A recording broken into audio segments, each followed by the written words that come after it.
iridescent glow of the plasma nebula bathed the rusted hull of Commander Krelzan's aging battlecruiser in a deep, unsettling violet.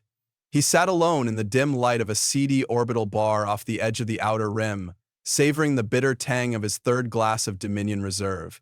His left sensor array had been lost in a previous skirmish, one of many scars carried from the border incursions decades ago, and its absence was a silent reminder of a past filled with costly mistakes. Now, as raucous laughter rang from a nearby booth occupied by overly confident, newly promoted tacticians, Krelzan's remaining optical implant narrowed in disdain. "By the stars," one of the young officers declared with booming bravado, leaning forward as his voice trailed off into ecstatic cackles. "They won't know what just hit them. Their defense protocols are rudimentary compared to our neutron barrier systems."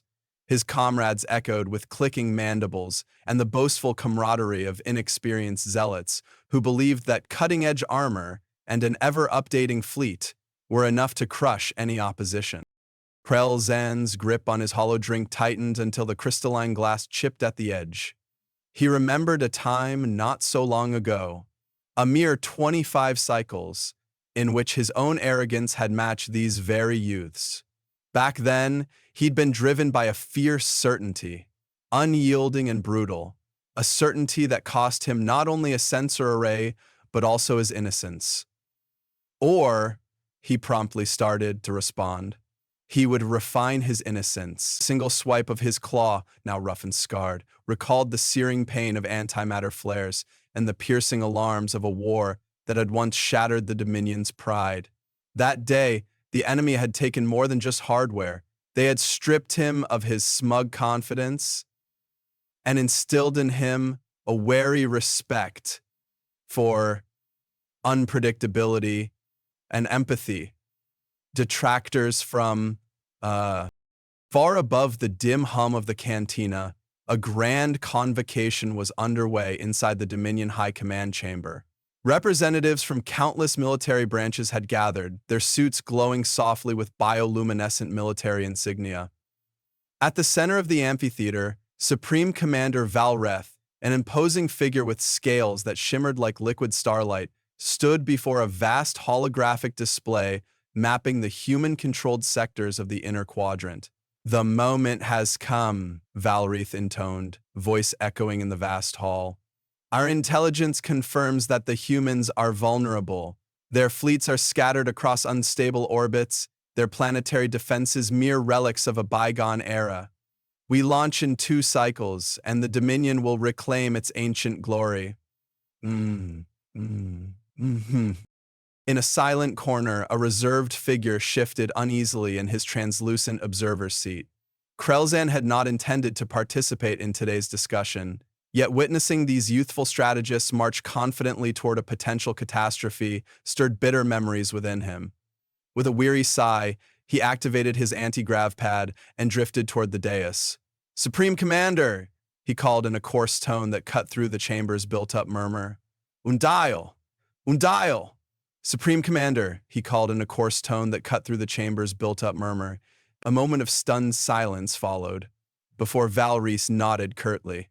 "General Krelzan, you have the floor."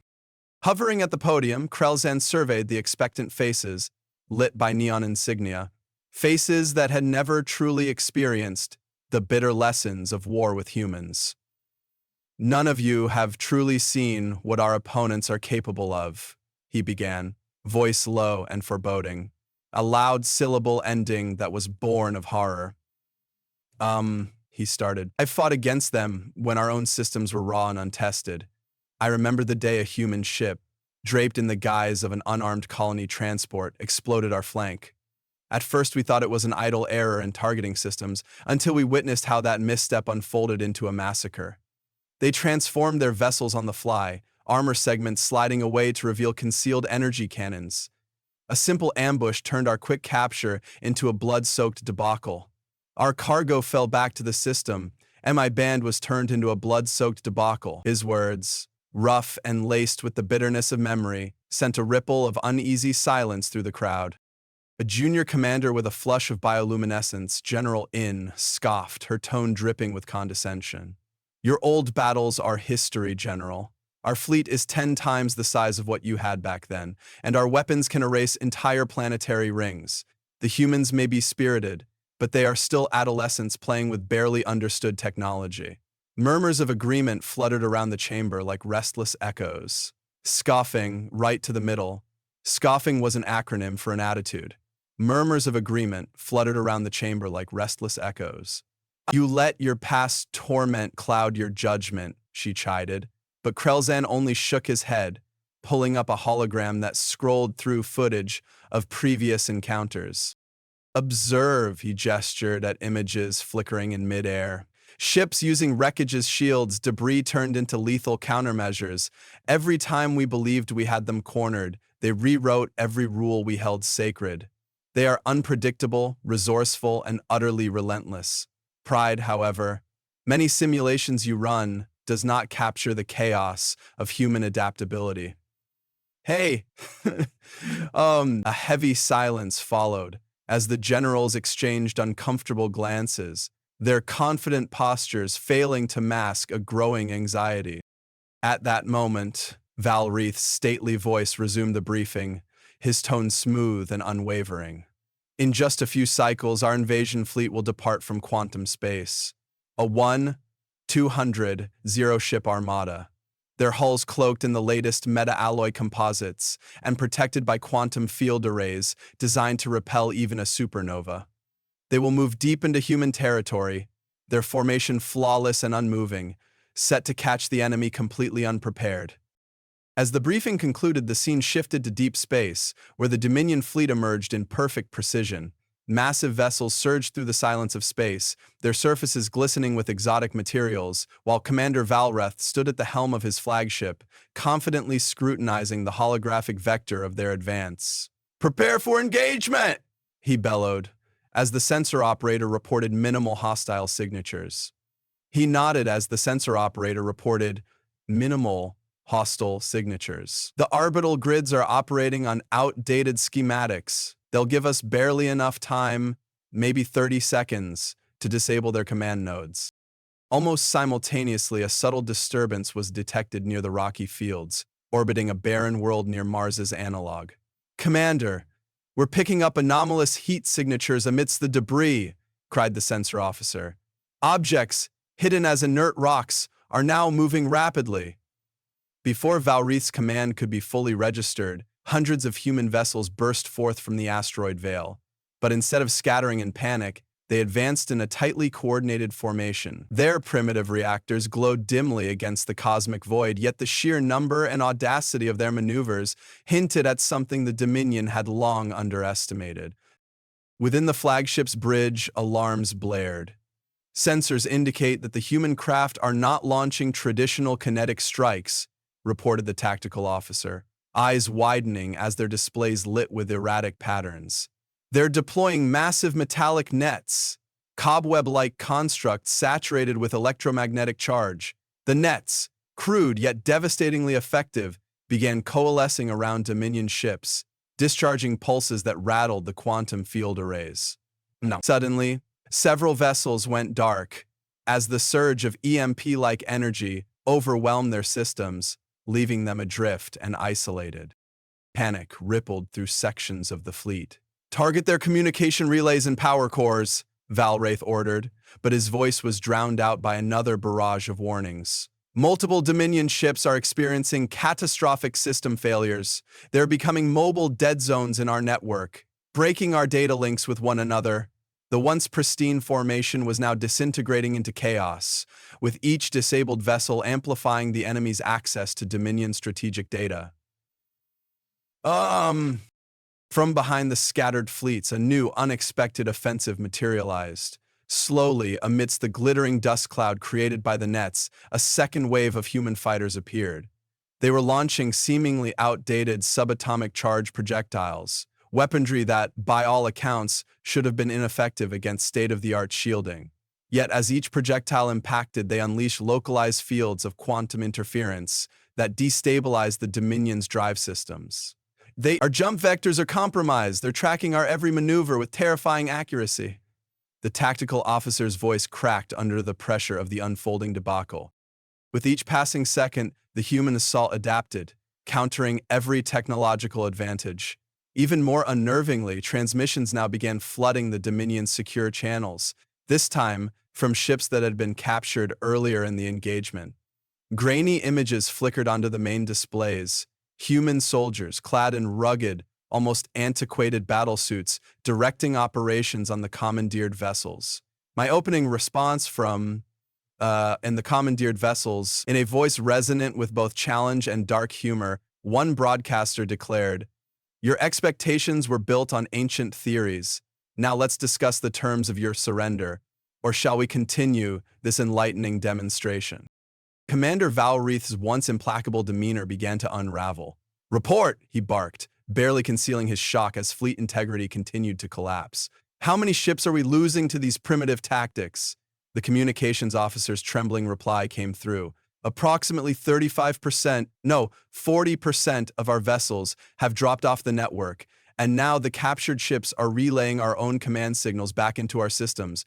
We're fighting our own ghost data." In a desperate bid to salvage the operation, General In attempted to rally the remaining ships. "Fall back! Reassemble beyond the dust cloud," she commanded, but her tone carried little conviction as the bridge erupted into a cacophony of confused commands and flickering screens. The Dominion fleet, once a proud spearhead of technological might, now scattered like shattered stardust. The rocks rippled with fear and corrosion. The same thing General In had done to. Meanwhile, hidden escape pods began detaching from disabled vessels, but these were no retreat pods at all. They were spearheaded by human boarding parties, ramming into Dominion drives with uncanny precision. A new message, stark in its simplicity, sliced through the pandemonium. "This is Admiral Chen of the Earth Defense Alliance. Your vessels are trapped in our engineered combat grid. Surrender now, and your crews will be spared further harm." At that moment, a colossal object emerged on every screen. A debris field that had been dismissed as space junk now unfurled into a massive orbital weapon platform. Its central cannon, powered by thousands of solar collectors rather than by exotic quantum cores, began to charge with a raw, uncompromising energy. "Evasive maneuvers," Valreith ordered, but it was too late. The blast from the platform's main battery roared through space, overloading the circuitry of multiple ships and leaving them drifting like lost satellites. More satellites. As each Dominion vessel fell silent, small human fighters emerged from hidden docking bays on board the platform. With grim efficiency, they swarmed over the crippled fleet, boarding ship after ship. A transmission crackled through, this one in clear, measured tones. "Your quantum network is now our data mine. We've intercepted every secret, every battle plan. Consider this not only an act of war, but also a demonstration of our intent to learn and improve. Your surrender is not just an option, it is imperative." On board the flagship, Supreme Commander Valreith sagged in his command chair, shock and disbelief etched onto his features as he watched his once mighty fleet crumble around him. "Retreat!" he whispered, more to himself than to anyone else, his voice barely audible over the din of the alarms. The order to pull back had come too late. Now, the Dominion's retreat was anything but orderly. 20 minutes ago, the Dominion's retreat was anything but orderly. Their advanced defensive arrays had been rendered useless against crude raw tactics, and it was precisely that simplicity which had undermined their confidence. In a final, desperate bid, some of the captured ships were repurposed by human engineers. They began to broadcast false signals, injecting counterfeit data into the remaining Dominion networks, transforming every captured vessel into a strategic blind spot for the enemy.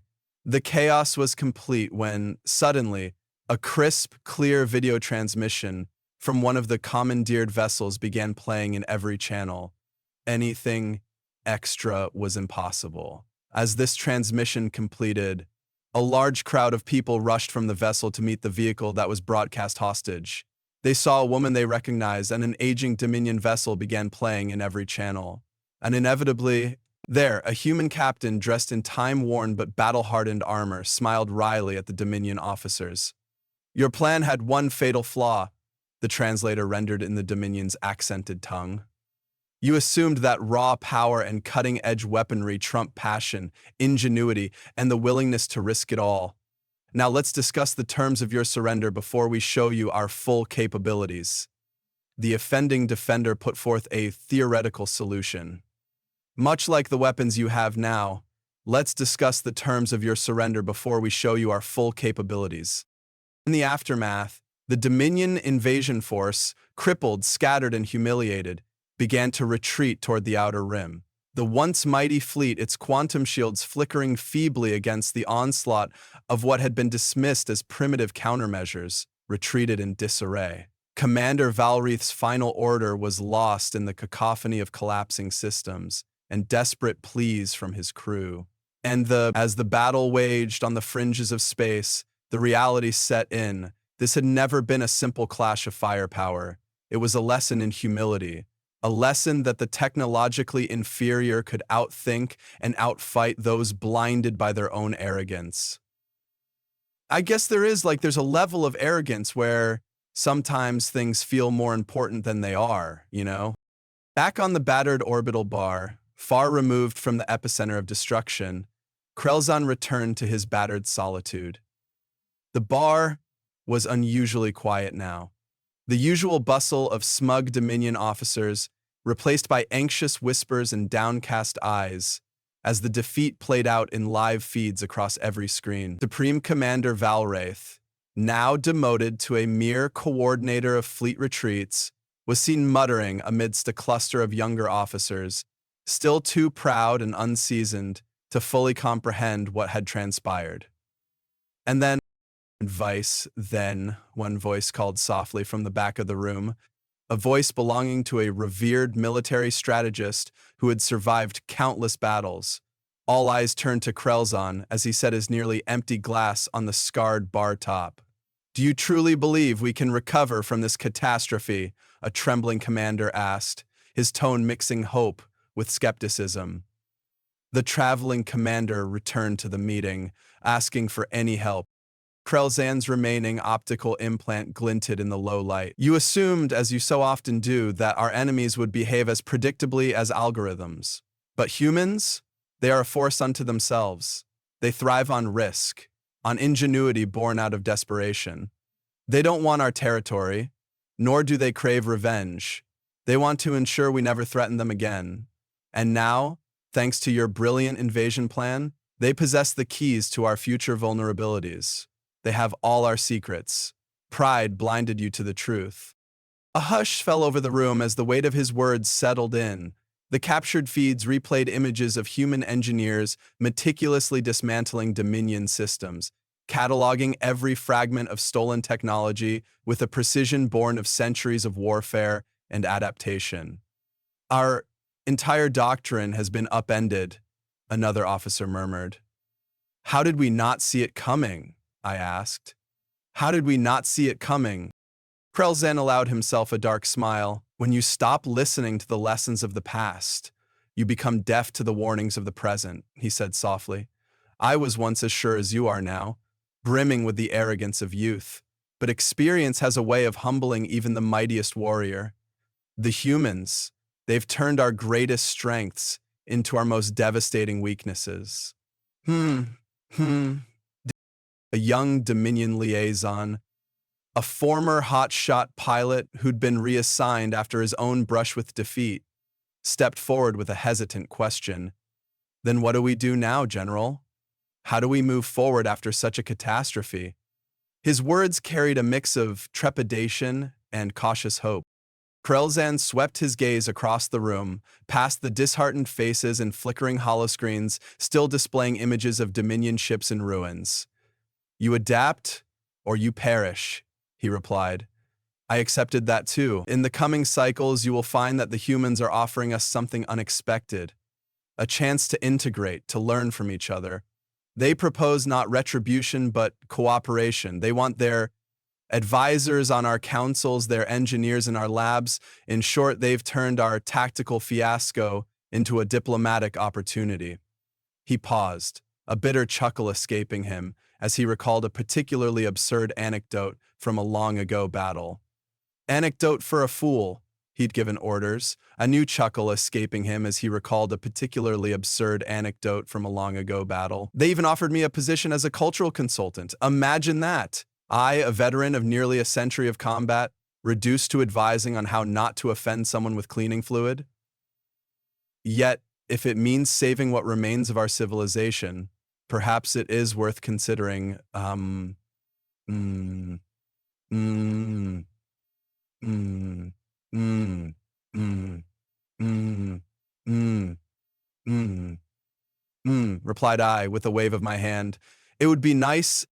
A ripple of uneasy laughter passed through the officers, mingled with the clink of glasses and soft murmurs of resignation. One by one, the once boisterous commanders began to understand that the battlefield had shifted irreversibly, not into one of conquest, but into one of integration. The humans had not set out to conquer territory. They set out to ensure that no future dominion arrogance would ever again threaten their existence. A tribe of elves was our military's projected arrogance, would ever again threaten their existence. In the final days of the crisis, the Dominion High Command reconvened, not in a chamber of endless boasts, but in a somber assembly now interlaced with human advisors. The once searing neon lights of their battle dais were replaced by soft, collaborative illuminations that bridged the gap between two once hostile species. General In, her earlier condescension long faded, now looked to Krelzon as a beacon of hard-earned wisdom. If you had listened when you were young, perhaps we wouldn't have fallen so far, she murmured. But now, we have a chance to rebuild, and for that we must embrace our failures. When Joe left the school that day, his life changed forever. July 4th, 1974, Krelzan's gaze wandered over the mixed assembly of Dominion and human officers, noting the stark contrasts between youthful digital bravado and the seasoned, cautious eyes of veterans like himself. History is written by those willing to change, he said slowly, and the greatest battle we face now is not in space, but within our own minds. He lifted his glass in a weary salute. In the matter of the missing combats, success would be declared by the new banner, he said.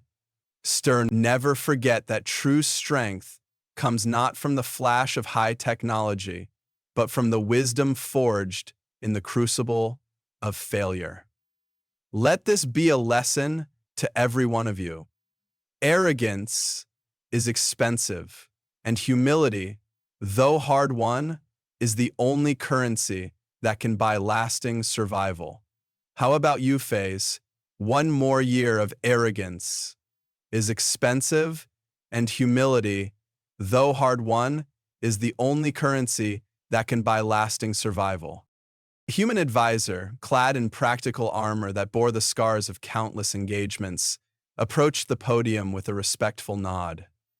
Thank you, General Krelzon, they said in measured tones. Your words cut through the hubris. We have much to learn from one another. Perhaps in our failures we will find the blueprint for a stronger future, a future where conflict gives way to cooperation, and the lessons of the past ensure that history does not repeat itself in bloodshed. As the assembly disbanded, Krelzan stepped away from the podium with a heavy heart, yet a glimmer of hope.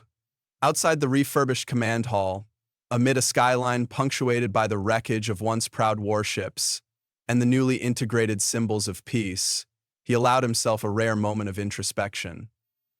I warned you about underestimating the human spirit, he murmured to himself, a rueful smile tugging at his lips. And now, in this bitter aftermath, we are forced to learn that true victory is not measured by how many systems we can disable, but by how we can bridge the divide between old foes. In the days that followed, the Dominion's battered forces would come to rely on human insight. Weekly strategic review sessions, once unthinkable under the weight of Dominion pride, became routine. The integration of human military advisors and engineers into formerly insular command structures led to unprecedented improvements. Every vulnerability uncovered became an opportunity to strengthen what remained of the once arrogant fleet. The melding of ancient Dominion discipline with human resourcefulness slowly birthed a new order, one where once feared technology now coexisted with hard-won wisdom. As Krelzan strode through the corridors of the newly unified command center, he was greeted not with envy or resentment, but with cautious respect. A junior liaison, still sporting the faded insignia of former Dominion glory, offered a tentative, "Welcome back to reason, General." Krelzan merely tipped his head in acknowledgement as he continued on, aware that while scars of the past might never fully vanish, they could serve as the foundation for a more enlightened future. And the fact that he could serve as the foundation for a more enlightened future. In one final broadcast from the reformed council chamber, a broadcast that would echo through the future archives of both civilizations, a human advisor concluded, "True strength is not the result of technological superiority alone. It is forged in the crucible of humility and tempered by the willingness to learn from one another. Today, we are building a future where no race need fear the mistakes of tomorrow's hubris. And for that reason alone, this defeat may prove to be our greatest victory." Under the eternal glow of the Plasma Nebula, and amidst the silent testimony of fallen warships and rebuilt alliances, the lesson was clear. Pride goes before a fall, but wisdom and the willingness to change can lift even the most shattered of empires from the ashes of their own folly. I believe that, and I built it with a pride and